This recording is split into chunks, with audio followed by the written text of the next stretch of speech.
জেলার নেতৃবৃন্দ, আমাদের জেলা সহসভাপতি রাজ্জাক, জেলা সম্পাদক বাবুয়া, আমাদের ভারতীয় জনতা পার্টির দীর্ঘদিনের নেতৃত্ব সুপ্রিয় অনুষ্ঠান, আমার ছোট ভাই যুব নেতা জয়, এই অঞ্চলে যারা আছেন সবাইকে আমি অভিনন্দন জানাচ্ছি দ্রুতের গতি হওয়ার জন্য, একসাথে মিলিত হওয়ার জন্য।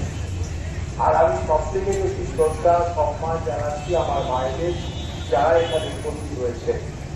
এই অনুষ্ঠানটাকে কেউ দানের অনুষ্ঠান বলবেন না, আমরা কাউকে দান দেওয়ার মতো ক্ষমতা আমাদের ঈশ্বর দেন নেই। এটা একটা উপহার, ছোট্ট উপহার। আপনাদের পাশে থাকার যে অঙ্গীকার আমরা নিয়েছি, সেই অঙ্গীকারকে সামনে রেখে এটা ছোট্ট উপহার এই অঞ্চলের মানুষের ভাবে তুলে দেওয়ার জন্য আমরা এই স্বপ্ন দেখি। আমাদের এই স্বপ্নকে সফল করার জন্য আপনাদের উপস্থিতিটাই সব থেকে বড় প্রয়োজন ছিল। এই ঠান্ডার মধ্যে আপনারা উপস্থিত হয়েছেন, আমাদের সহযোগিতা করছেন, আমাদের আশীর্বাদ করছেন, এটাই আমাদের কাছে বড় পাবে। তাই আমি বক্তব্যকে নির্ধারিত করছি না, আপনাদের সবাইকে অভিনন্দন জানিয়ে আগামী দিনে সবাই মিলে একসাথে ভারতবর্ষের বুকে নতুন করে রাম রাজত্ব প্রতিষ্ঠা হচ্ছে। সেই রাম রাজত্বে আমরা যাতে সবাই উচ্চ নিচ ভেদাভেদ না করে, আমরা যাতে সবাই, কারণ আমাদের প্রধানমন্ত্রী বারবার বলেছেন আমাদের কোনো জাতিগত বিভেদ নেই ভারতবর্ষে। আমরা ভারতীয় জনতা পার্টির মানুষজনেরা ভাবি, আমরা স্বীকার করি, আমরা ভাবি, আমরা এটাই ভাবি যে আমাদের কাছে চারটে জাত আছে। আমাদের কাছে চারটে জাত মানে একটা নারী, একটা যুবক, একটা দরিদ্র শ্রেণীর মানুষ, একটা কৃষক। আমরা এই চারটে জাতের কথা জানি, অন্য কোনো জাতের দিকে জাতের মধ্যে ভাগাভাগি আমরা মানি না। তাই এই চারটে জাত, নারী জাতি, যুব সম্প্রদায়, কৃষক এবং গরিব দরিদ্র, এই চারটে জাতির উন্নয়নের মধ্যে দিয়ে আমাদের প্রধানমন্ত্রী ভারতবর্ষের এগিয়ে যাওয়ার স্বপ্ন দেখেন। তাই সেই স্বপ্নে সফল করার জন্য তারই দলের একজন মানুষ হিসেবে এই চারটে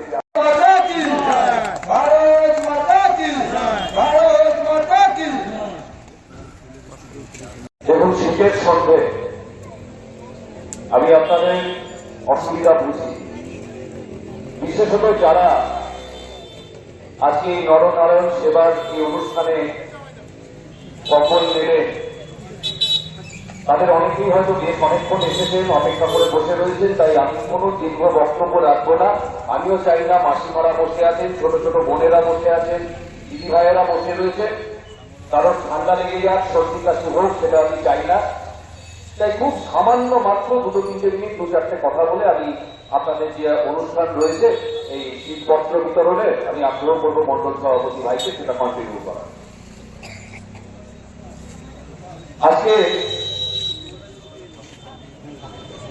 আজকে বন্দিপুর ঠাকুর কলোনি অঞ্চলে এই যে বস্ত্রদান শিবিরের আয়োজন করা হয়েছে, শীত বস্ত্রদান শিবির, এখানকার মন্ডল সভাপতি ভাই পরিতোষের নিতান্ত আগ্রহে এবং মঞ্চে উপস্থিত রয়েছেন আমার প্রিয় সহকর্মীরা, জেলা সম্পাদক রয়েছে মনোতোষ দা, জেলা সহসভাপতি বিভাস দা, সম্পাদক বরুণ দা এবং আপনাদের সকলের পরিচিত সুপ্রিয়তা রয়েছে, পরিচিত ভাইয়েরা রয়েছে, বুলেট রয়েছে, সমীরদা রয়েছে, আরো অনেকে নাম নির্ধারিত করলাম। আমি আপনাদের ছোট্ট করে একটা কথা শুধু মনে করিয়েছি।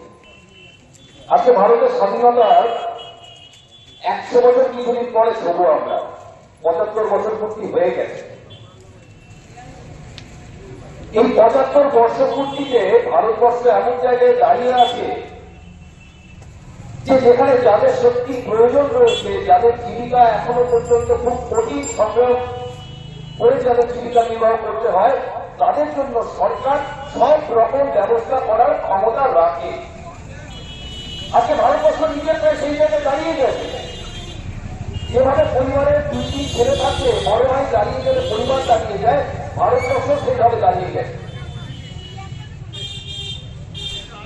আজকে পশ্চিমবঙ্গ সরকার আপনাদের জন্য তৃণমূল সরকার 500 টাকা করে ব্যবস্থা করছে লক্ষ্মীর ভান্ডারে। ভারতবর্ষকে যে জায়গায় দাঁড়িয়ে আছে, ভারত সরকার আপনার জন্য 5 লাখ টাকার বন্দোবস্ত করছে, এটা আমরা আপনাদের কাছে দিতে পারছি না। আমাদের ক্ষমতা আছে, ভারত এখন দরিদ্র দেশ নেই। ভারত সরকারের ক্ষমতা আছে, তার যে সমস্ত মায়েরা, বোনেরা, পিসিমারা, মাসিমারা যারা অসুস্থ, যাদের ব্রঙ্কাইটিসের সমস্যা দেখা যায়, যাদের শ্বাসকষ্ট দেখা যায়, তাদের চিকিৎসা করার জন্য ভারত সরকার আপনাদের 5 লাখ টাকা করে দিয়ে যান প্রধানমন্ত্রী আয়ুষ্মান যোজনাতে। অথচ পশ্চিমবঙ্গ সরকার আপনাদের কাছে পৌঁছাতে দেয় না, আপনাদের টাকায় 500 টাকা করে। কি হয় 500 টাকায়? কতটা ট্যাবলেট হয়, কোন ডাক্তারের ভিড় হয়? আজকে দিনে ভালো ডাক্তার 500 টাকায়, একজন ভালো ডাক্তারকে দেখাতে গেলে মিনিমাম 700 থেকে 1000 টাকা ভিড় নেয়। প্রধানমন্ত্রী বলছে চোখ খারাপ হয়েছে, চশমা লাগবে, আমরা দেবো। চোখের ডাক্তারের ফিস আমাদের কার্ড থেকে হবে, আয়ুষ্মান ভারত কার্ড থেকে হবে। বয়স্ক মাসিমারা এই প্রোগ্রামে উপস্থিত হয়ে 2-4 কথা বলতে হয়, কারণ এই ধরনের প্রোগ্রাম, এই ধরনের অনুষ্ঠান অসহায় গরিব মানুষদের সামনে বসিয়ে আমরা রাজনৈতিক বক্তব্য রাখবো, এটা ঠিক নয়। কারণ দীর্ঘ 34 বছরের একটা সরকারে বাংলায় রাজত্ব করেছে, তারা রুটির কথা বলে হাজার হাজার কলকারখানা বন্ধ করেছে, জমি মাফিয়াদের লাগিয়ে দিয়ে অসহায় গরিব মানুষের জমিগুলো লুট করেছে, বড় লোকের হাতে তুলে দিয়েছে, বেশি বেশি মুনাফা দখল করেছে, মুনাফা লাভ করেছে। বিনিময়ে গরিব গরিবই রয়ে গেছে। বাংলায় গরিব যতদিন যায় বাড়তে থাকে। আজকে 34 বছর সরকারের পর বাংলার মানুষ অতিষ্ঠ হয়ে একটা নতুন সরকারকে নিয়ে এলো। যে সরকারের বর্তমান মুখ্যমন্ত্রী মাননীয় মমতা বন্দ্যোপাধ্যায়, একটা সময় আমরা দেখতাম তার পায়ের তলায় লেখা থাকতো সততার প্রতীক।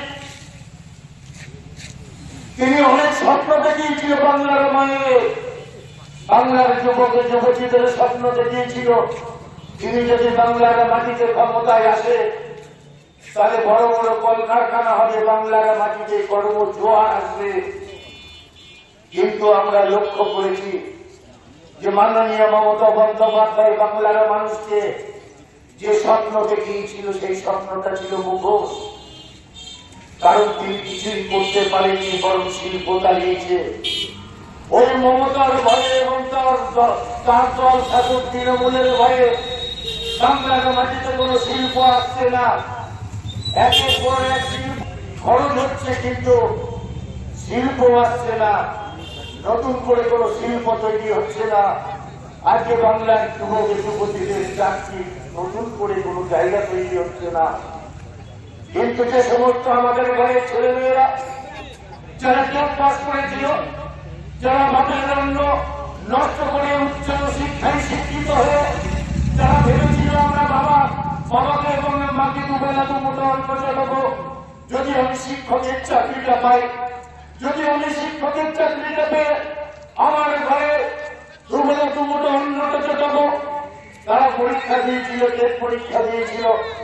আমরা লক্ষ্য করেছি সেই সমস্ত ছাত্ররা, সেই সমস্ত চাকরি প্রার্থীরা 1000 দিন প্রোগ্রামে উপস্থিত হয়ে 2-4 কথা বলতে হয়, কারণ এই ধরনের প্রোগ্রাম, এই ধরনের অনুষ্ঠান অসহায় গরিব মানুষদের সামনে বসিয়ে আমরা রাজনৈতিক বক্তব্য রাখবো, এটা ঠিক নয়। ওই মহাভারতে ছিল গান্ধার, মানে আফগানিস্তানের গান্ধারী, এখানে আছে ইতালি, উনিও বিদেশি ছিল, এও বিদেশি। তাহলে ছিল দুর্যোধন, রাহুল গান্ধী, বা দুর্যোধনের বোন ছিল দুষ্করা, এখন আছে প্রিয়াঙ্কা। সব হয়েছে, এগুলো বলতে গেলে সময় লাগবে। আর বলি কি টিএমসি, তৃণমূল, যার সাথে মূলের কোন সম্পর্কে ঘাসফুল দিয়ে কিছু হয় আপনারা বলুন তো? মা কালী, মা দুর্গা বা ভগবানকে রাগ করবে না, যে দিয়ে পুজো যায় না তাকে যদি আপনারা ভোট দেন তাহলে তার বিনিময়ে কি আসতে পারে? নিম পাতা মুখে দিলে তীব্র হয়, তাই টিএমসি কে ভোট জ্বালাতে চুরি, ডাকাতি, রাজধানী, বাংলাদেশে গরু পাচার, আপনার চাল পাচার, বালি পাচার, কয়লা পাচার, ওগুলি হবে। কারণ নিম পাতা আর বিজুলি পাতায় হাত দিলে শরীরে সারা শরীরে চুল হয়। তাহলে ওটাই হয় সাইন্সের নিয়ম। টিএমসি কে ভোট দিলে তার বাইরে কিছু হতে পারে না, হবে না। আপনাদেরকে বলছি, ভবিষ্যতের কথা ভেবে ভারতীয় জনতা পার্টি 24 লোকসভার ভোট আসছে। বড় ভারতীয় জনতা পার্টি সিম্বল কি? পদ্ম ফুল। মা সমস্ত দেবী দেবতা পদ্ম ফুলে বসে রয়েছে। আর ভারতবর্ষের বইতে আমরা ছোটবেলাতে পড়েছি, তখন বিজেপির জন্ম হয়নি। ভারতবর্ষের জাতীয় ফুল পদ্ম ফুল। ওই পদ্ম ফুলটা নিয়েই আমরা চলছি মানুষের সেবার স্বার্থে। আমরা সেবা করছি, করতে করতে ভারত পশ্চিম বাংলায় একটাও ছিলেন না। আজকে প্রধান বিরোধী দল আগামী আপনাদের দ্বারাই আমরা আপনাদেরকে সেবার দ্বারা বা আমাদের প্রধানমন্ত্রীর মাধ্যমে উন্নত করতে পৌঁছে দেওয়ার মধ্যে 24-এ আমরা পশ্চিম বাংলা থেকে 35 জন করে সিট জিতবো এবং আপনাদেরকে আগামী বিধানসভায় পশ্চিম বাংলাতে নতুন যে সূর্য উদয় হবে, সেই সূর্যটা গেরুয়া সূর্যই থাকবে। সূর্য গেরুয়াই রয়েছে, আর ওটা গেরুয়াই থাকবে। সূর্য উদয় হবে। ভারতীয় জনতা পার্টি পশ্চিম বাংলায় প্রধান সরকারি দল, আর বাকিগুলো তখন মারামারি করবে কে বিরোধী দল হবে। এই কথা বলে বন্দে মাতরম, ভারত মাতা কি জয়, জয় শ্রীরাম। ভারতীয় জনতা পার্টি সবসময় ঠাকুর কলোনিতে আজকে যে উদ্যোগ নিয়েছেন শীত বস্ত্র প্রদান, শীতে দুস্থ অসহায় মানুষের জন্য, কেন এই উদ্যোগ এবং কোন জায়গায় করছেন, কেন করছেন? আমরা ভারতীয় জনতা পার্টির সৈনিক। আমাদের প্রধানমন্ত্রী বার্তা দেয় সবসময় সাধারণ মানুষের পাশে থাকো, সাধারণ মানুষের সহযোগিতার হাত বাড়িয়ে দাও। প্রত্যেকটা মানুষের পাশে আমরা যদি সাধারণ মানুষের কাছে আমরা থাকতে পারি, মানুষকে ভালোবাসতে পারি, মানুষের হাতে কিছু উপহার দিতে পারি, এইটাই ভারতীয় জনতা পার্টির মূল লক্ষ্য। আর এই পশ্চিমবাংলায় যেইভাবে চলছে, চারিদিকে যেইভাবে সাধারণ মানুষের রক্ত চুষছে রাজ্য সরকার, সাধারণ মানুষের যে রুজি রুটি, সাধারণ মানুষের যে চাল ডাল সব কিছু এরা যেইভাবে লুটে নিচ্ছে, আর এই ধিক্কারের জন্যই আমরা ভারতীয় জনতা পার্টির পক্ষ থেকে প্রত্যেক সাধারণ মানুষের পাশে থাকি। এইটাই আমাদের বার্তা। আপনার নামটা? আমার নাম সমীর গোস্বামী, আমি এখানকার বন্দিপুরের অঞ্চল কনভেনার এবং মণ্ডলের ভাইস প্রেসিডেন্ট। ধন্যবাদ। উদ্যোগে তো এই বিষয়ে দুস্থ মানুষের পাশে দাঁড়িয়েছেন ওনারা, এই কি বলবেন? না, দেখুন, ভারতবর্ষের প্রধানমন্ত্রী আমাদের যিনি সর্বোচ্চ নেতা, তিনি বারবার বলেছেন সেবা প্রকল্প, সেবাদানের মধ্যে দিয়ে নিজেদের পাশ থেকে। ভারতীয় জনতা পার্টি অন্য রাজনৈতিক দলের মতন শুধু নির্বাচনে জেতার জন্য রাজনীতি করে না। ভারতীয় জনতা পার্টি সমাজের পরিবর্তনের জন্য, সামাজিক উন্নয়নের জন্য রাজনীতি করে। সেই দিক দিয়ে ভারতবর্ষের যখন উন্নয়ন হচ্ছে, প্রতিদিনই দেখবেন প্রধানমন্ত্রী সামাজিক কাজের মধ্যে রোজ জড়িয়ে আছেন। তাই তিনি আমাদের যে শিক্ষা দিয়েছেন, সেই শিক্ষা অনুযায়ী এখানকার এই মণ্ডল 3 সভাপতি পরিতোষ এবং তার সমস্ত সহকর্মীরা মিলিতভাবে এখানকার যে সমস্ত দরিদ্র মানুষ আছে, আমরা এটাকে দান প্রকল্প বলি না, কারণ দান করার সামর্থ্য আমাদের নেই, ওটা ঈশ্বরের। আমরা একই পরিবারের মানুষ, একই পরিবারের 5টা ভাই যদি থাকে, তার মধ্যে কোনো ভাই যদি একটু দুর্বল হয় আর্থিকভাবে, সেই ভাইয়ের পাশে যেমন অন্যান্য ভাইদের দাঁড়ানোটা কর্তব্য এবং দায়িত্ব, আমরা সেইভাবেই সেই দিক দিয়ে আমরা সেই দায়িত্ব কর্তব্য পালন করছি। এখানে আমার মণ্ডলের নেতারা সেই কর্তব্য দায়িত্ব পালন করছে, আমাদের ডেকেছে, আমরা এসছি। আপনারা কি সেই দায়িত্ব পালন করতে পারছেন? নিশ্চয়ই প্রতিদিন প্রধানমন্ত্রী দেখাচ্ছেন, করছে, এবং প্রতিদিন ভারতবর্ষের কোনো না কোনো প্রান্তে, বাংলার কোনো না কোনো প্রান্তে এই কাজ চলছে এবং প্রতিদিনই চলছে। এখানে শুধু নয়, আজকে এক জায়গাতে শুধু নয়, প্রতিদিন বিজেপির কর্মীরা মানুষের পাশে থেকে এই কাজ করছেন। যাদের নেতা যে বলে দিয়েছেন সে কাজটাই করছেন। সেই অনুযায়ী এই তো কিছুদিন আগে এই মণ্ডলেই আরেকটা এরকম কম্বল উপহার দেওয়া হলো। প্রত্যেক দিনই কাজ চলছে, প্রতিদিনই প্রত্যেক করে যাচ্ছে। যে ঘটনাটা ঘটে গেল নারকীয়, এই বিষয়ে কি বলবেন? সব সাংবাদিকই তো মার খেলো। না, সে সাংবাদিকরাও মার খেয়েছেন, সাধারণ ইডি মার খেয়েছে, সিআরপিএফ ধাক্কা খেয়েছে। এটাই পশ্চিমবাংলার আইন শৃঙ্খলা। পশ্চিমবাংলার আইন শৃঙ্খলা নিয়ে শুধু তা নয়, পশ্চিমবাংলার আইন শৃঙ্খলার যে অবস্থা হচ্ছে, এখানে একজন বিধায়ক বলছেন আমি খুন হয়ে যেতে পারি, তিনি ইঙ্গিত করছেন একজন সাংসদের দিকে, নিজের দলের, অন্য দলের নয়। তা এ তো আইন শৃঙ্খলার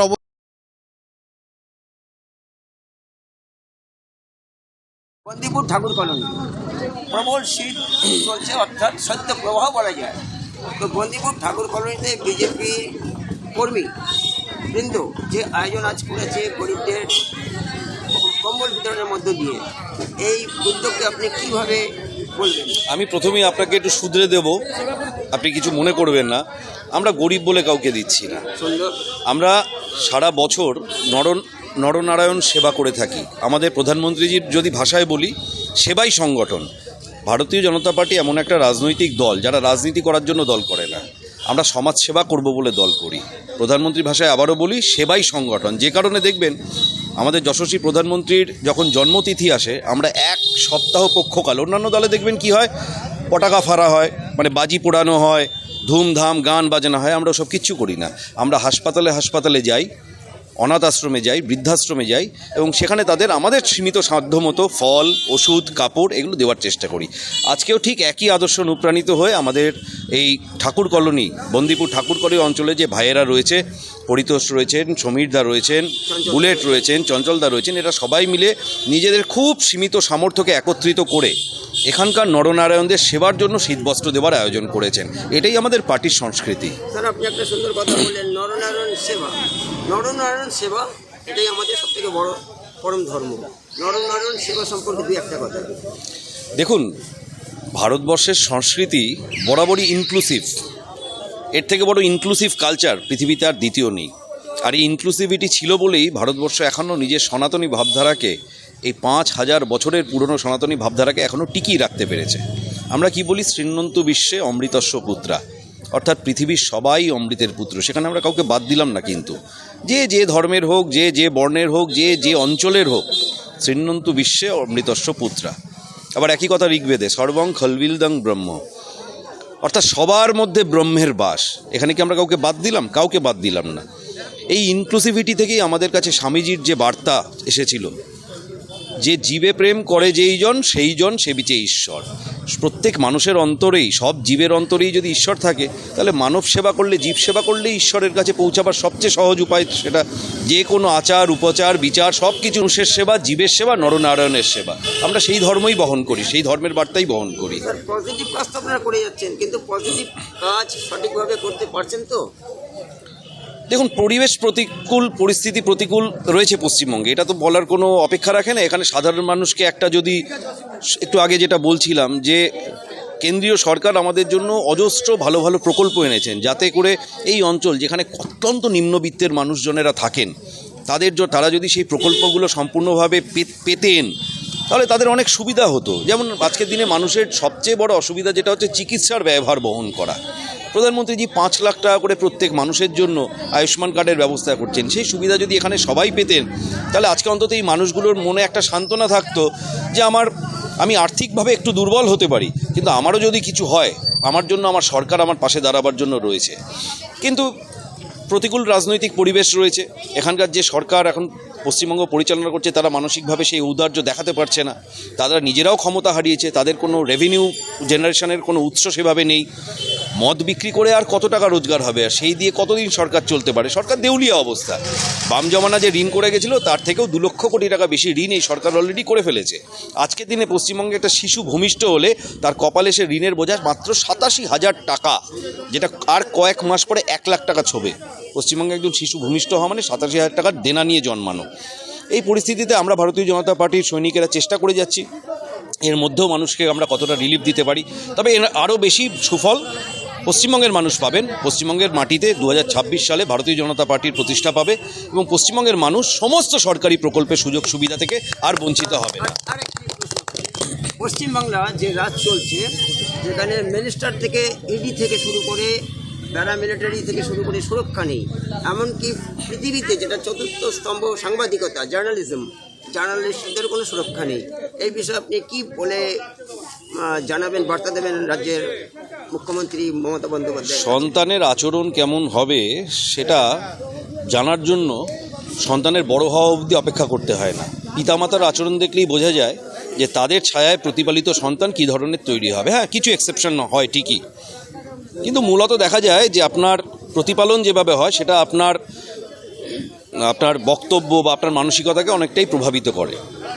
পশ্চিমবঙ্গে যে জঙ্গল রাজ চলছে সেই জঙ্গল রাজ শুরু করেছেন যিনি, তার হাতেই তো পশ্চিমবঙ্গের শাসনতন্ত্রের মূল চাবিকাঠি। আমরা তো তাকে দেখেছি যে সারদা নারদার তথ্য লোপাটকারী রাজীব কুমারকে যখন কেন্দ্রীয় তদন্তকারী সংস্থা প্রশ্ন করতে এসেছিল, তিনি সবার আগে তার সাঙ্গপাঙ্গকে নিয়ে তার বাংলো ঘিরে বসে গেছিলেন ইডি সিবিআইকে গ্রেপ্তার করাবেন বলে। তা সেই কালচার সেই কালচার তার মাধ্যমে, তার আচরণের মাধ্যমে তার দলীয় কর্মীদের কাছে এসে পৌঁছেছে। তিনি যেমন পশ্চিমবঙ্গকে ভারতের অঙ্গরাজ্য করেন না, তিনি নিজেকে পশ্চিমবঙ্গের একজন রানী ভাবেন, পশ্চিমবঙ্গকে ওনার ব্যক্তিগত প্রপার্টি বা পার্সোনাল রাজত্ব মনে করেন।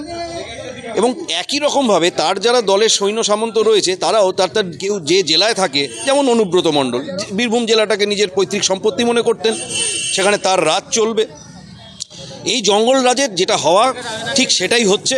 এই জঙ্গল রাজ চলায় কেন্দ্রীয় সরকারের যে ফেডারেল এজেন্সিগুলো রয়েছে বা কেন্দ্রীয় আমাদের যে ফেডারেল স্ট্রাকচার রয়েছে সংবিধান, সেটা পদে পদে ব্যাহত হচ্ছে, ধাক্কা খাচ্ছে। এবং এটা কিন্তু আমাদের সার্বভৌমত্বের ক্ষেত্রে একটা বড় প্রশ্ন তুলে দিয়েছে। আজকে পশ্চিমবঙ্গের মধ্যে দিয়ে যে রোহিঙ্গা রূপপ্রবেশ হচ্ছে, সেই রোহিঙ্গারা সারা ভারতবর্ষে ছড়িয়ে পড়ছে। এবং সবচেয়ে বড় বিষয় হলো যে তারা ডাইরেক্টলি পশ্চিমবঙ্গে ঢোকার জন্য আমন্ত্রণ পাচ্ছে। আপনারা টিভির পর্দায় শাহজাহানকে দেখেছেন বাংলাদেশের কক্সবাজারের রোহিঙ্গা ক্যাম্পে গিয়ে ওপেনলি টাকা বিলোতে বলে আসছে যে পশ্চিমবঙ্গে এসো, আমরা এখানে সমস্ত ব্যবস্থা করে দিচ্ছি। কে অথরিটি দিয়েছে তাকে? তিনি কি ইমিগ্রেশন ডিপার্টমেন্ট? তিনি কি এক্সাইজ ডিপার্টমেন্ট? তিনি কোন ডিপার্টমেন্টের প্রতিনিধি? তিনি এত বড় কথা বললেন। বেসিক্যালি এটা রাষ্ট্রদ্রোহিতা, একদম পরিষ্কার বাংলা ভাষায় বলছি, যেটা শাহজাহান শেখ করেছে এবং তৃণমূলের আরও বহু নেতাকর্মীরা করেছেন, এটা রাষ্ট্রদ্রোহিতা। এর শাস্তি আমাদের পেতে